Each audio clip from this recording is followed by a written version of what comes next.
Akkam jirtu daawwattoota keenya oduu gaggabaaboo sa'aatii kanaa qabannee dhiyaannee jirra. Oduu gaggabaaboo sa'aatii kanaa isinitti himuun kan isin waliin turu an itichaa guddataati.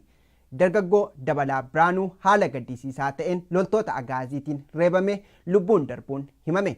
Loltoonni agaazii erga barataa kana reebanii harkatti laaffatee booda fidanii haadha isaatiif kennani. Haati dargaggoo kanaatis wal'aansifachuuf jecha gara magaalaa Finfinnee hospitaala Phaawulos yoo geessanii battalumatti lubbuun darbuunis himamee jira. Sirni awwaalcha isaas jimaata darbe magaalaa Ambootti raawwatamee jira. Yuunivarsiitii Haramayyaatti dhukkuba daddarbaatiin barattoonni 2 tibba kana lubbuun darbuun himame. Sababa yaala gahaa dhabuun barattoonni kun kan lubbuun darban yoo ta'u kanneen hafan ammayyuu yaaddoo keessa akka jiranis maddeen keenya dubbataatti jiru. Dhukkuba garaa kaasaa godina Harargee Lixaa aanaa Odaa Bultumitti mudateen namoonni hedduun lubbuun darbaatti jiraachuun himame. Dhukkuba kanarraa namoota baraaruuf gama mootummaatiin tarkaanfiis ta'e deeggarsi kan hin jirre ta'uu jiraattonni komataatti jiru. Atileetiin Oromoo beekamaan Atileet Faayisaa Leellisaa guyyaa har'aa ardii Awurooppaa biyya Beeljeemitti simannaan ho'aan taasifameefii jira. Kaayyoon daawwannaa Atileet Faayisaa Leellisaa qondaaltota olaanoo gamtaa Awurooppaaf sarbamiinsa mirga namoomaa Itoophiyaa keessatti lammiilee nagaa irratti gaggeeffamaa jiru irratti haasaa taasisuuf jechuun kan nuuf hime immoo aktiivist Garasuu Tufaati.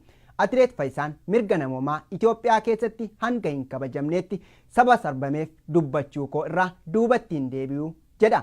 Dhimma daawwannaa Atileet Faayisaa waliin walqabsiisee waldaaleen hawaasaa garaagaraa hiriira taasisuun gocha garaa jabeenyummaa mootummaa wayyaanee saaxiluuf akka jiranis qindeessitoonni simannaa atileetichaa himanii jiru.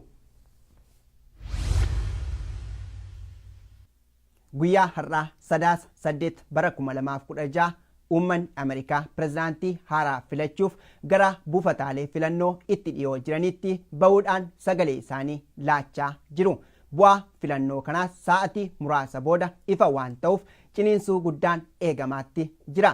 Dorgommii pirezidaantummaa biyyittiif kan paartii Dimokiraat bakka bu'uun dorgomaa jiran Hilaarii Kilinteen hanga ammaatti morkataa isaanii Doonaald Tiraampiin qabxii baay'ee walitti siiquun dursaa jiru. Hilaarii Kilinteen dorgommii har'aa kana yoo injifatan seenaa biyyittii keessatti pirezidaantii dubartii kan jalqabaa fi 45ffaa ta'uuf jiru. Ayyeen daawwattoota keenyaa oduun gaggabaaboon sa'aatii kanaaf qabannee kanumaan gammaa ture bal'ina isaa booda qabannee isiniif dhiyaanna. Hangasitti turtii gaarii. Warri OMN'n karaa bilbilaatiin hordoftan lakkoofsi kanaan dura ittiin hordofaa turtan jijjiiramuusaa isin beeksifna. Haaluma kanaan lakkoofsofni haaromni tolaan OMN ittiin dhageeffachuu dandeessan kanneen United States keessa jiraattan 641 552 5055 United Kingdom 0330 332 6333 Germany 511 090 40 47 Norway 2195 32 08 Sweden 08 403 031 94 Italy 06 899 730 19 South Africa yookaan Afrikaa Kibbaa 271 210 03 057 Australia 02 80 72 5170 irratti nu dhageeffachuu dandeettan.